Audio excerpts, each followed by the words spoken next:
Kalaivanar NSK அவர்கள் வந்து ஒரு நாள் வந்து தன்னுடைய ஃப்ரெண்டு கூட தன்னுடைய வீட்டில் ஒரு சினிமா பற்றி மும்முரமாக டிஸ்கஸ் பண்ணிகிட்டு இருக்காரு.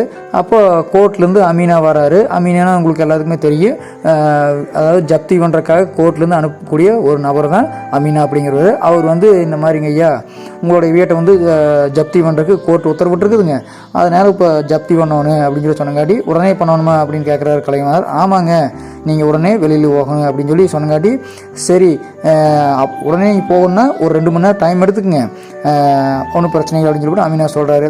சரிங்க ஐயா அப்படின்னு சொல்லி போட்டு அந்த அமீனாவை இங்கே வாங்க, இங்கே உட்காருங்க அப்படின்னு சொல்லி போட்டு தன்னுடைய சமையல்காரர் கூப்பிட்டு, வீட்டில் இருக்கிற சமையல்காரர் கூப்பிட்டு, இந்த மாதிரி இவருக்கு சாப்பிட்றதுக்கு ஏதாச்சும் கொடுங்க, இவர் நல்லா உபசரிச்சுக்குங்க அப்படின்னு சொல்லி போட்டு சொன்னாரா யார், என்எஸ்கே. இப்போது இந்த சம்பவம் மூலிமா நம்ம தெரிஞ்சிக்க வேண்டிய விஷயம் என்னென்னா, நமக்கெல்லாம் இந்த மாதிரி ஒரு சூழ்நிலை அமைஞ்சதுன்னா நாம் அந்த அமீனா மேலே எரிஞ்சு விடுவோம். ஏன்னா அதை அனுபவிச்சவங்களுக்கு தெரியும். ஆனால் அவர் என்எஸ்கே அவர்கள் வந்து அப்படி எரிஞ்சு விழவே இல்லை. அப்படி வீட்டை ஜப்தி பண்ண வந்தவர் கூட உட்கார வச்சு அவருக்கு சாப்பிட வச்சு உபசரித்தாரா. அப்பேற்பட்ட மிகப்பெரிய பண்பை உடையவர் அப்படிங்கிற நம்ம நல்லா தெரிஞ்சுக்கணும். கதையாட்ட உள்ளங்களுக்கு மிக்க நன்றி.